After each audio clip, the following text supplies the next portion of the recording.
Hey, what's up, you guys? Welcome to another episode of the warm up series. We got Keith Burgess in the building, and he's going to talk about his fentanyl addiction, his road to recovery, and what led to that.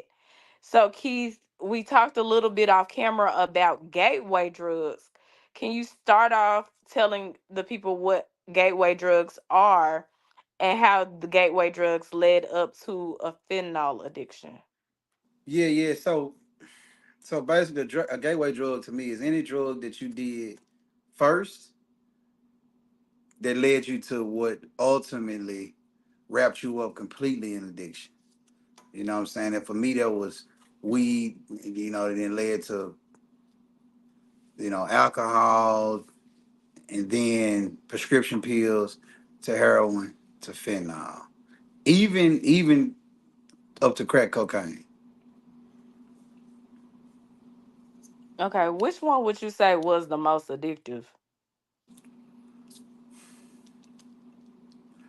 The most addictive substance that I ever used is a tie between crack cocaine and crystal meth. In crystal meth? Mentally, but physically, the most addictive drug that I ever did was fentanyl. Can It's you because describe the Oh, go ahead. I'm no, sorry. no, no, and I say that for this reason here. With the crack cocaine, you want it more than you want anything else in life when you want it. But you can skip days. You might go a couple days and not use it at all.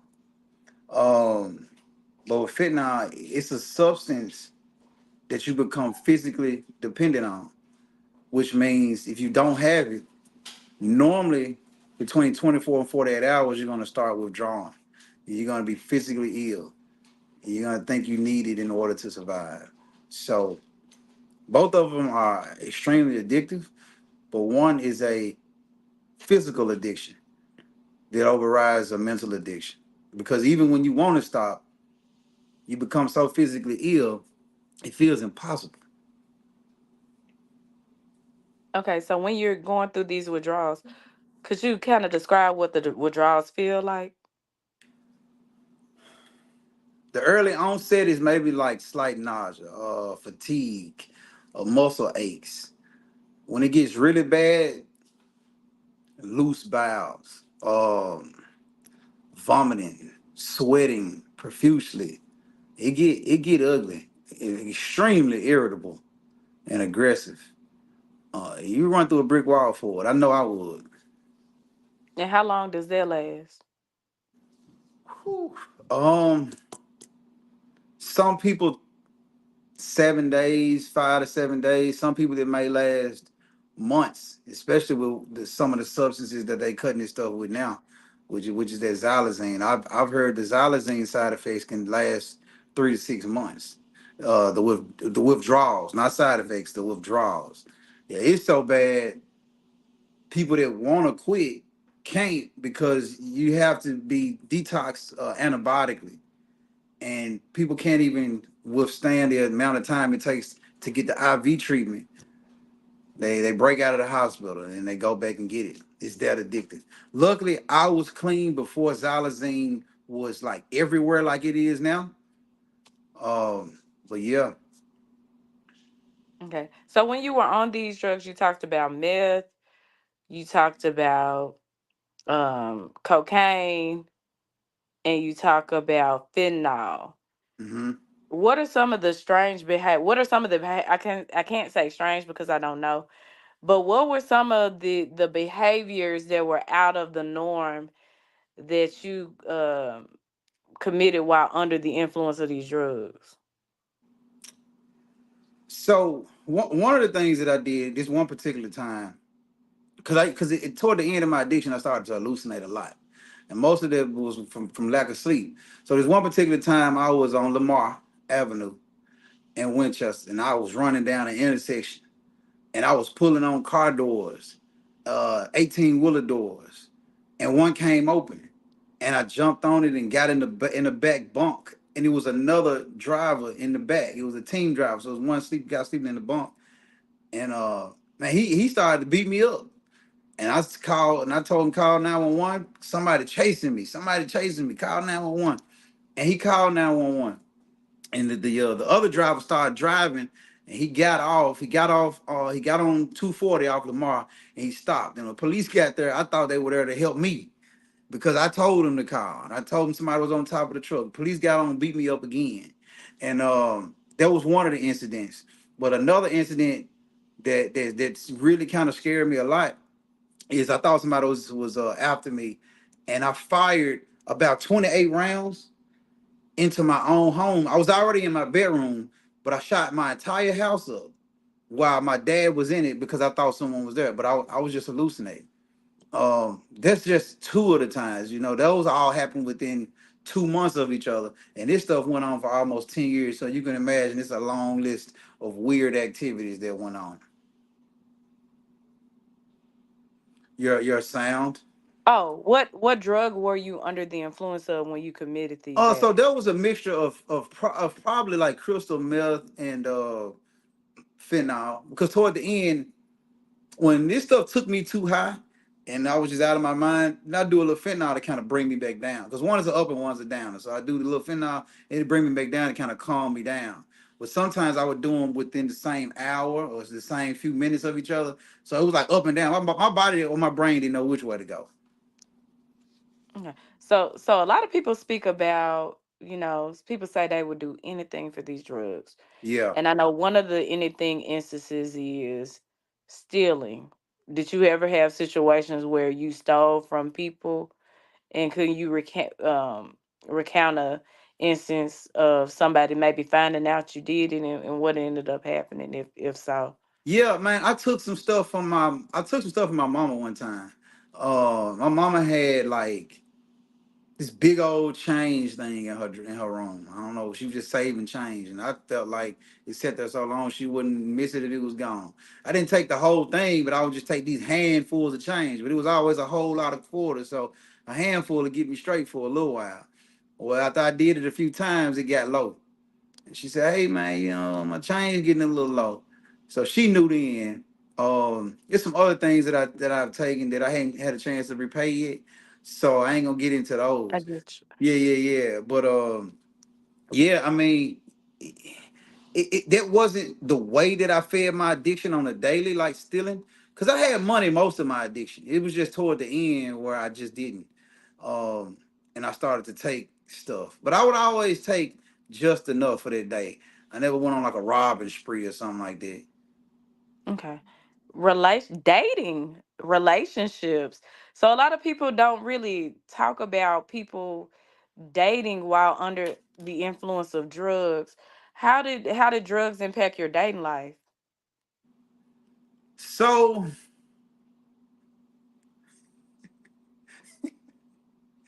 Why are you laughing? all right. So, I mean, it impacted. It impacted it a lot.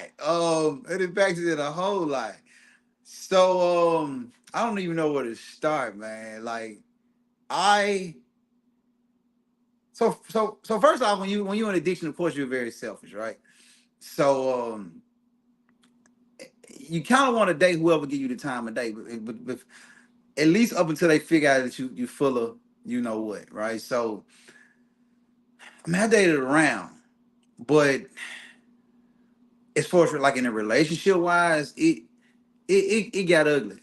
I took my partner through a whole lot. I'm laughing a little bit because she kind of hear this. You know what I'm saying? So it went. It was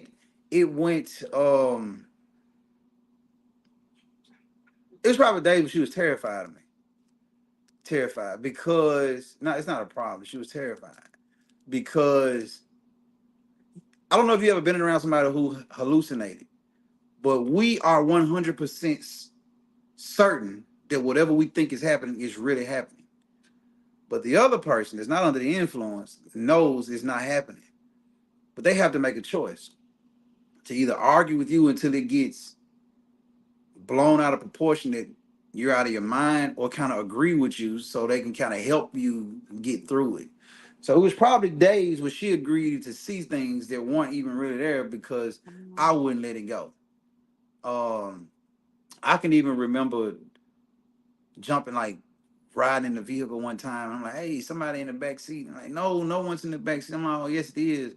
And I jump out the car. We going down the street. I jump out the car, hit the ground, rolling down the street because I would hallucinate bad at times. And there was also times where I couldn't get in. I couldn't get in the house. It was times where she just didn't want me in the house because I was a danger to myself and others.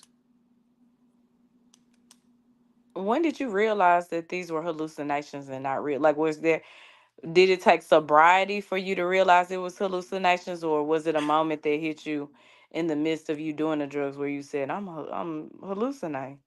So it depends. It depends on how bad it got. Sometimes I never realized it. Sometimes I would look back and say, "Ah, that happened. You know, I know that happened." I take for instance when I shot my daddy's house up. When I shot the house up, about 20 sheriffs responded to that call, and I was on the stretcher. My mom had made it to the scene. She had drove 30 minutes across town because when I had that episode, I fought a person that I thought was there for so long that I broke my shoulder and I had to get my shoulder replaced. So I'm on the stretcher. My mom get there and she says to me, she opened the back door of the ambulance and just looked at me. And I was convincing her that I had been shot. Um, and beat, and it was dead people in the house that I had killed. I was in the hospital for like 3 days before I started to realize that it didn't really happen. Um, but then it's been times where I look out the window and think I saw something, and even go the next day thinking it's still there. You know, so it just depends. It just depends, man. Sometimes it takes a while to snap out of it. But it was never in the act. Like it was never a point in time where I was tripping and then I just snapped out of it. Like I always played it all the way to the end because I really thought it was happening. Mm.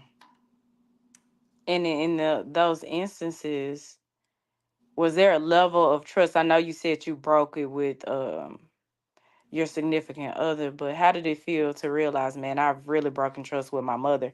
Because your mother and your father, well, your mother and your father, because they had to witness this, still be there for you and not really be able to do anything because that substance was taking control. So my mom's when I kind of started to deteriorate our relationship, it was a big time wake up call. Cause you know, women, you feel like you can find another one or maybe they'll take you back later, but they kind of got an option to either accept you or not. But when your mama turn their back on you, not even I wouldn't even say turn her back, but just tell me, look, you at the point now in your addiction where you just can't come around here no more. That was a wake up call in itself because I never expected her to do it because she had taken so much.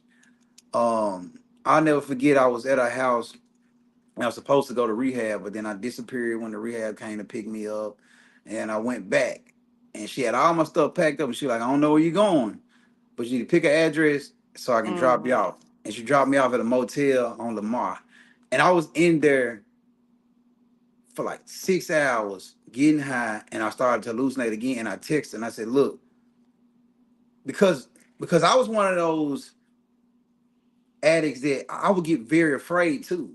Like I would get very scared sometimes because I always thought somebody was after me, and then I didn't have a gun, so it was just. And but she came and picked me up and took me to treatment. She said, "I'll come right now, but we ain't even stopping at my house. We ain't stopping until we get you into rehab." And so, my mom when stuff went south with my mama, I knew it was getting ugly.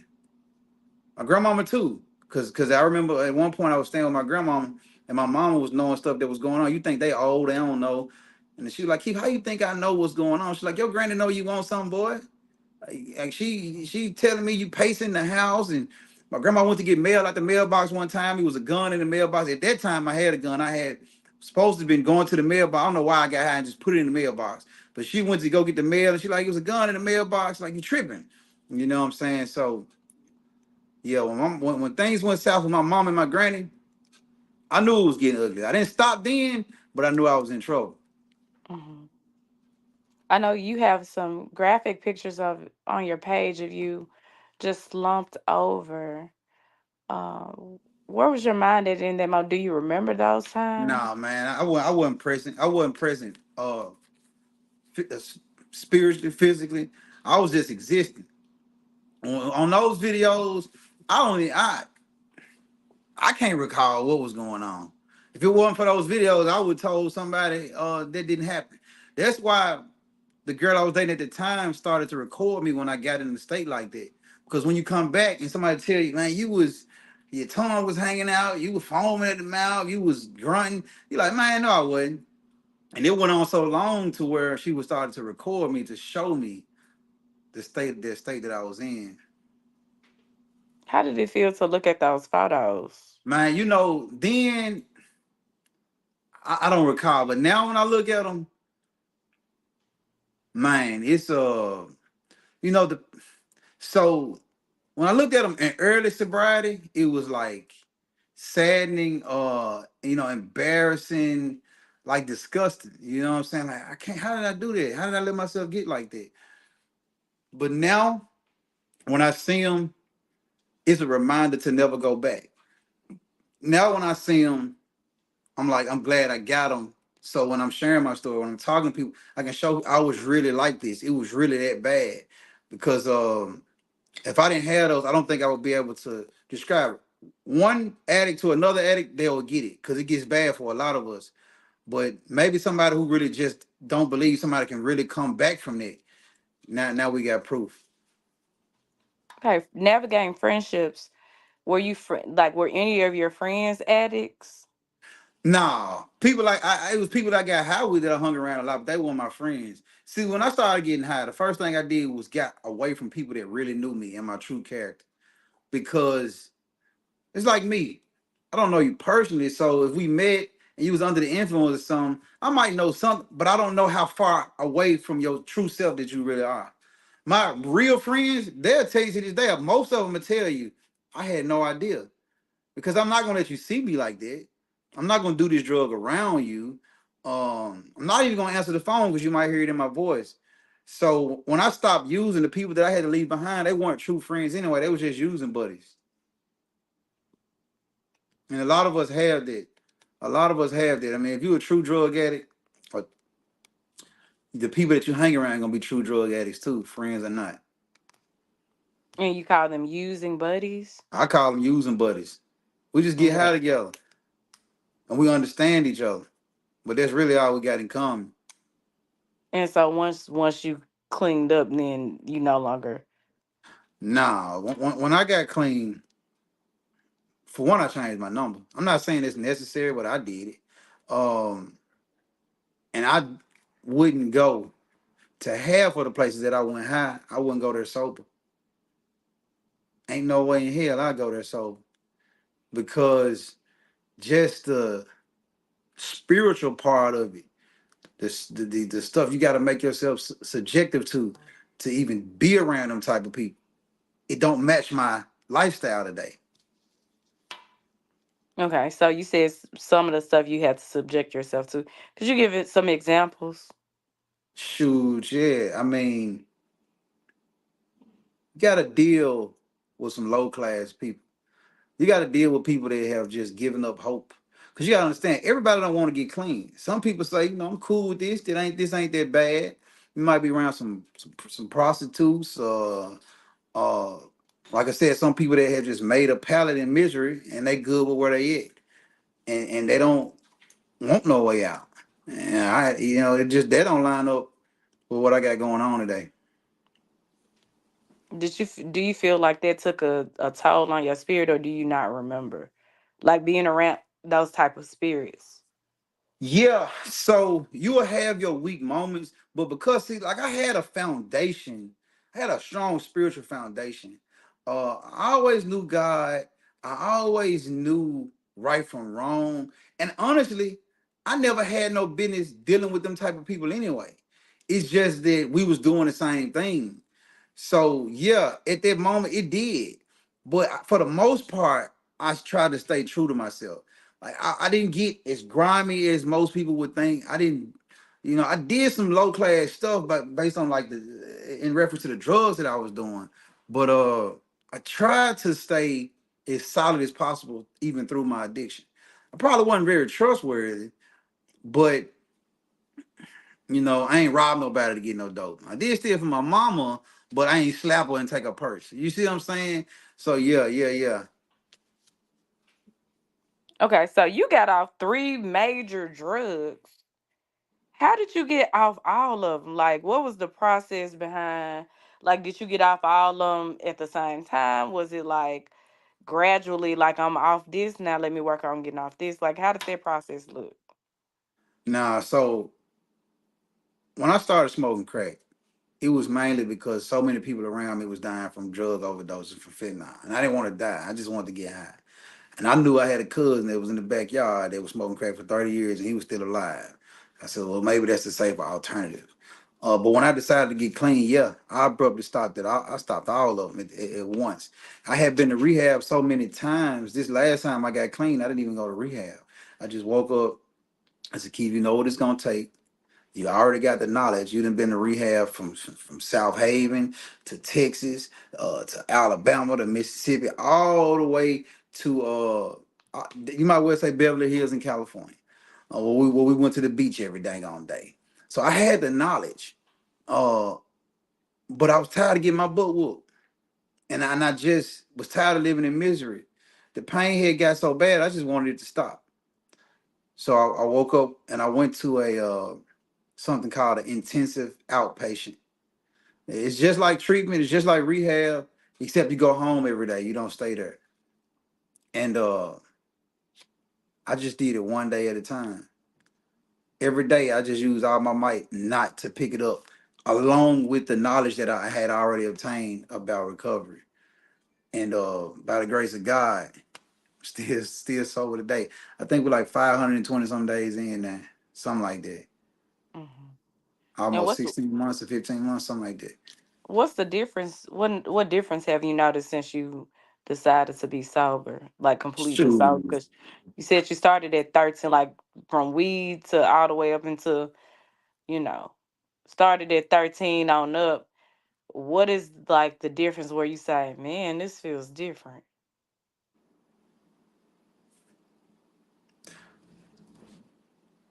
I'm a father figure now.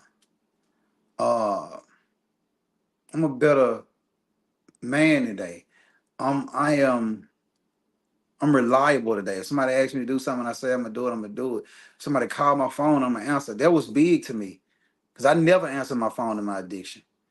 You know the little Facebook post that go around. It's got a picture of a man with a gun to his head and say, "Hey, you got one person to call, and if you call them, they don't answer, you're gonna get shot." And who'd you call? Everybody used to make that post and tag me in it because I never answered my phone. I wasn't dependable. Little stuff like, "Hey, your granny needs some milk and bread down there." Uh, People didn't call me to do that. Now when my granny need milk and bread, my mama called me to go take it to her. If my mama out of town, she need grass water. She called me. Hey, here go the garage code. Here go the keys to the car if you need to get in and if you want to claim a car while I'm gone. I'm trustworthy today. I'm a man of my word today. So my overall quality of life is has skyrocketed. It Hmm. ain't even nothing money can buy. And we hear about so many people in our families that battle, that crack addiction and never overcome. What advice would you have to somebody that's been battling a crack addiction for, not we're gonna get into the fentanyl and the meth, but what specific advice would you have for I somebody? don't single them out. I treat every Okay, addiction the same way. Every okay. every addiction the same way. I mean, so if I just had to give them some advice, I tell them get around some people who used to be messed up just like you. Cling on to them, and everything they tell you that you need to do to stay sober, do that. Don't take your own advice though, because for me, when you talk about going to rehab, you talking about basically admitting, hey, I done messed my life up. I didn't know how to live. Let me go in here and rely on these people to tell me how to live. So you got to admit that you don't know what the hell you're doing. Because if you did, you wouldn't be in the situation, right? So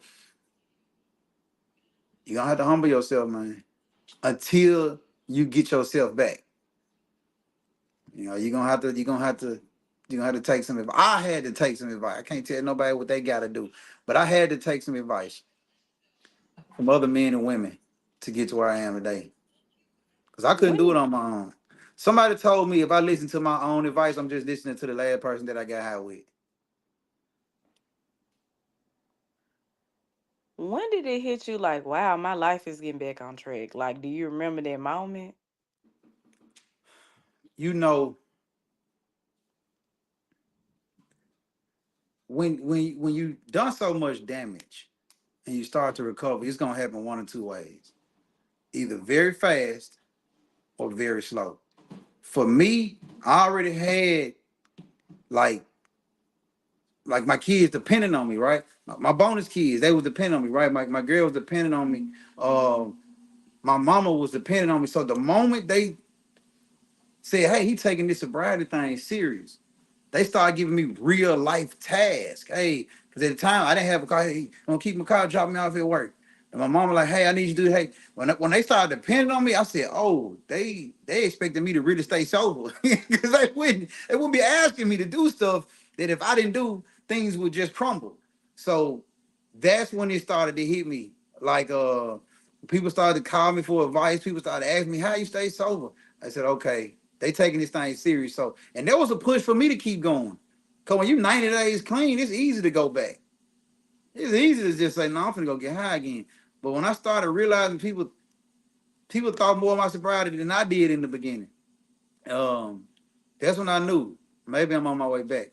And I still, it's a long road to trudge, but we do it one step at a time, though, one day at a time. Okay. So what I'm hearing now is that people trust you.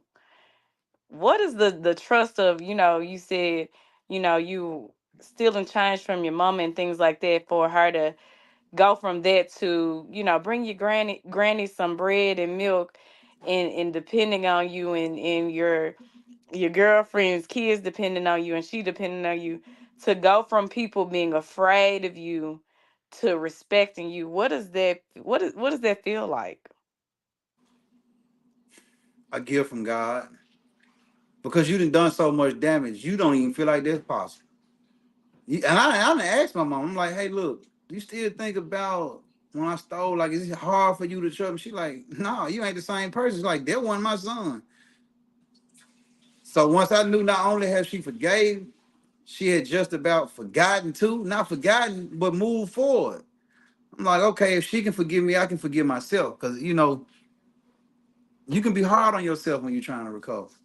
Because when you get clean, all them emotions that you done suppressed, they're gonna come back up. And you can be real hard on yourself, but you got to give yourself a break and you got to give yourself some grace if you want to recover. I had to. So when you were on the drugs, were the emotions not there? Were the drugs kind of Nah, help? wasn't no emotions there. Nah, I can't remember an emotion I ever felt. I didn't care about nothing but myself, nothing but myself, and you need to just stay out of my way. Mm.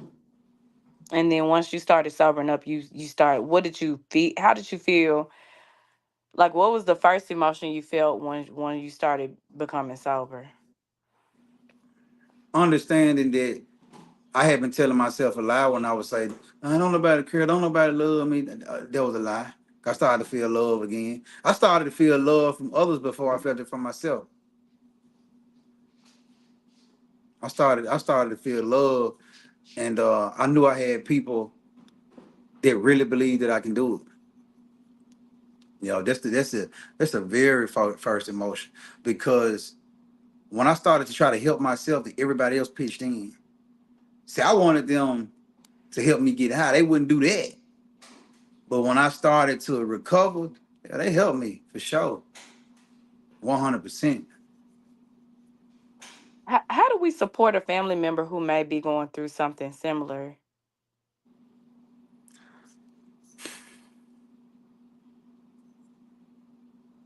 I would just say use.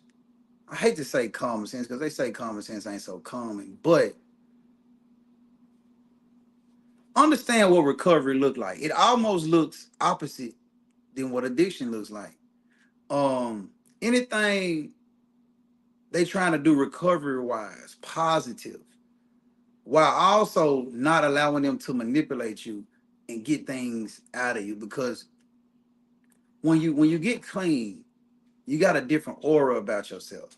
When you start recovering, you carry yourself different. You do things different. Look at a person and see, do you see a change? And if you do, give them a little. You ain't gotta give them a lot. I don't care what it is, whether it's your time, your money, whatever, because our recovery is our responsibility at the end of the day. Whether you support me or not, I gotta recover if I want my life back. So look at a person trying to and see if they putting just as much energy as they did getting high into staying sober. And if they are, say get behind it. But Mhm. you would know though. And what are some of the signs that they may be facing addiction? Some of the telltale signs, because I know I saw a post where you were talking about somebody and you were like, yeah, that person seems like that they were under the influence of this drug or they were under the influence of that drug, because a lot of people, like you said, they don't even remember what they've done when they're under the influence. It could be cases where you did something and now you're sober and you like, I don't remember doing that.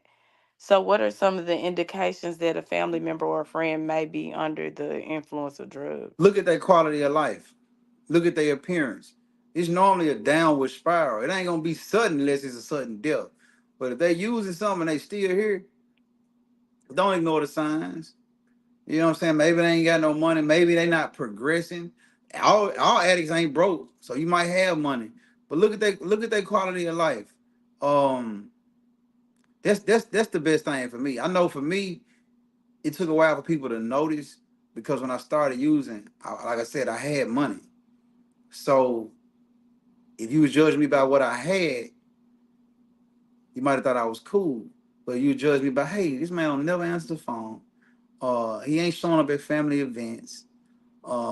He's falling asleep. He's got erratic behavior. He all over the place. Then it began to be pretty obvious. But for me, isolation was a telltale sign. Cause I love my family, but I stopped going around all of them. Immediately, or did it take time before you? It took time, but again, it might just be, hey, I'm real late. Or when I'm here, I gotta run to the bathroom. I gotta run outside. I always gotta go somewhere. So yeah, like I said, it's a downward spiral. It's a gradual decline. The only Mm, time it's just super obvious is either a person overdoses or they overdose and pass away. okay. And we talked about the advice that you would give somebody for overcoming addiction, but what advice would you give them for just, staying there, staying in a space of I don't want to revert back. Old man told me as long as you stay 51% grateful, then you'll never go back. You always got to be just 51% grateful, and you'll be okay. Um, Again, most addicts can stop. We just can't stay stopped.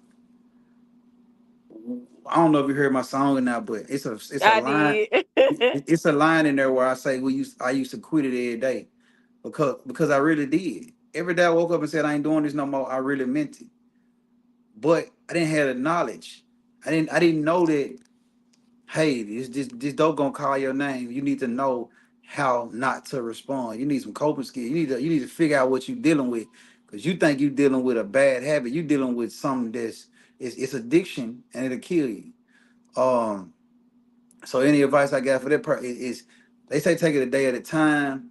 If that's too long, take an hour at a time. If that's too long, break it down to a heartbeat at a time. Um, and that's it. For me, that's the key. But again, my foundation is I deal with a lot of other people that's in recovery because I know whatever if I tell somebody, hey man, I've been clean for a year and a half and I don't know man, today I'm just thinking about getting high. If I say that to a normal person, they're like, Fool, what did they do to you? Like, well, why could you? If I say this to somebody who done been there, they can give me some game. So you got to talk to your people when you trying to overcome this thing. You got to get around people that's gonna understand you, because the typical person thinks that anybody who does fentanyl is being poisoned. They're getting something that they had no idea they was getting. They don't realize that we out here requesting it. They don't realize that once we try, we don't want nothing else. So you gotta get around people that understand. Mhm. How do people? Because I know the last you did a live, something unfortunate happened during their live, but I know that some of us are ashamed, whether we be the person that's going through it or the family that's dealing with the person going through it. We're ashamed to admit like this person has an addiction. So it's like we mask the addiction, or we kind of, it's like a family secret. How do we get comfortable with having these conversations so that it may help our family members to progress forward? Like how do we? You know, there's like a black family. I don't know. It's like a tradition. It's inherited. What happened in this house stay in this house. It's just how we are. The issue, and then some. You know, it's also an act of like selfishness, because if you know, look, Keisha got a group of friends that you call your niece, and they call you mama too, and they all out here getting high, and you know this girl done overdose, but you tell everybody it's a heart attack. Now her friends might already know because they've been getting high with her. But what about the other people? This domino effect, that if you just be real about it, somebody might say, "Hey," or now somebody else mama might know. Well, this is what such and such was my child dealing with the same thing. So it's like, how do you want to curve an issue that, or combat an issue that you don't want to confront? Like, how you gonna fight something, but you don't want to say what it is? Like, I don't really know how we create it. It's gonna take some bold people though. It's gonna take some people that don't really care, and there's some out here that don't really care about that stigma, because it's a disease. They didn't choose to do drugs and die. They was having fun. One thing led to the next. They looked up and they was wrapped up in full blown addiction. And unfortunately, they didn't make it out. They don't make them no less than anybody else. Um, but as to the family, we feel like it does. Especially parents, they feel like they drop the ball on parenting sometimes Mhm. when they child overdose or something like that. And they don't want to be looked at a certain way, and I get that. But yeah, that's why my last live got me banned, because I was just speaking on something that I felt like the community needed to hear. We can't keep acting like this elephant in the room don't need to be addressed.